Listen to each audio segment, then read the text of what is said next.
Eto na nga mga chong, marami tayong basketball updates. Scottie Thompson, deserve nga ba na napasok sa PBA 50 Greatest Player? Barangay Ginebra, kulang o wala nga bang role players? Kaya hirap na silang mag-champion? Sa huling tatlong finals appearance ng Barangay Ginebra ay bigo nga sila na makakuha ng kampyonato at sa tatlong beses nilang makaapak ng PBA Finals ay TNT Tropang Giga yung dumadali sa kanila. At ayon nga sa Spin.ph head na si Boss Dodo Katakutan ay isa nga sa nakikita nitong dahilan kung bakit hirap ang Barangay Ginebra na putulin ang pamamayagpag ng TNT Tropang Giga ay dahil kulang o walang role players ang Barangay Ginebra. Marami nga ang naniniwala sa statement na yan dahil masyado na nga raw maraming star players ang Barangay Ginebra, mapa point guard to big man ay meron sila. Sa katunayan, isa ang Barangay Ginebra sa pinakamalakas ang lineup. Pero kahit na ganun, ay bigo pa rin silang makakuha ng kampyonato. Para sa akin mga chong, ay agree ako na kailangan ng Barangay Ginebra ng role players dahil sila nga yung magbabalanse ng kanilang kupunan.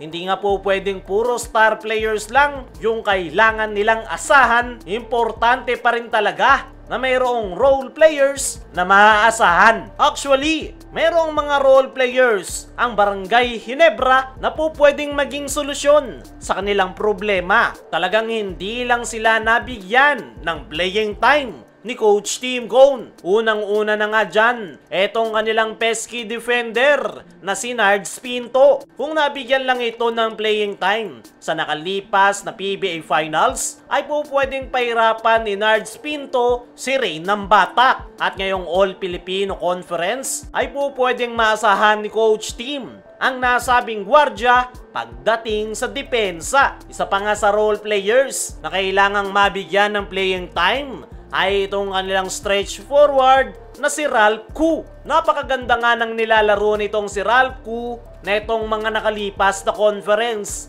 Napakataas ng basketball IQ at napakalawak ng court vision. Actually, mas naging maganda yung flow ng kanilang triangle offense dahil sa nasabing forward. At isa nga ito sa po pwedeng maging solusyon ng Barangay Ginebra sa kanilang problema. Kailangan lang talaga nitong mabigyan ng break at playing time para mapatunayan ang kanilang sarili. As of now, ay masasabi nating maraming po pwedeng gamiting pyesa ang Barangay Ginebra this upcoming All-Filipino na po pwedeng maging solusyon sa kanilang problema. Kailangan lang baguhin ni Coach Tim ang kanyang paggamit sa kanyang mga players at bigyan ng chance yung kanyang mga bench players na makatulong sa kanilang kupunan. Sa ngayon, ay ang problema ng Barangay Ginebra ay hindi nabibigyan ng chance yung kanilang mga role players dahil wala nga silang playing time. At ang tanging makakasolusyon nga lang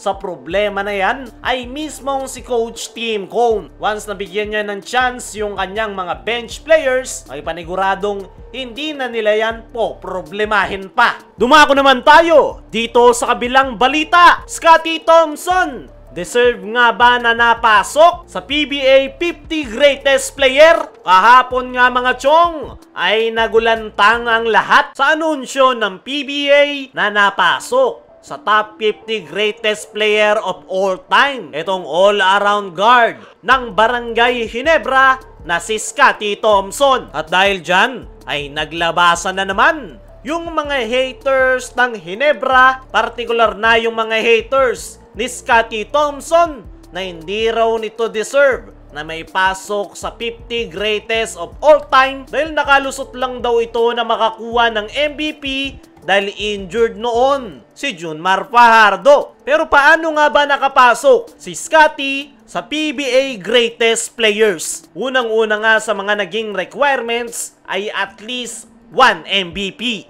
Meron nga niyan si Scottie Thompson at talagang pinaghirapan niya na makuha ang nasabing award kung saan Isa nga siya sa pinakabumuhat sa Barangay Ginebra netong mga nakalipas na season dahil sa kanyang hustle, energy at iba pang intangible plays. Meron nga rin siyang 7 kampyonato, 2 beses na hinirang na PBA Finals MVP, 2 beses ring tinanghal na Best Player of the Conference. Ilan nga lang yan sa mga achievements netong si Scottie. Kaya naman, madali nga yung naging desisyon ng PBA na maipasok ito sa 50 greatest. Bukod kay Scottie na active pa ngayon sa PBA, ay nakasama niya nga rin dyan etong si Junmar Fajardo. Pagdating kay Junmar, wala nang dapat pang pag-usapan dahil sa dami ng kanyang MVPs. Para sa akin mga chong, ay deserve ni Junmar at Scottie Thompson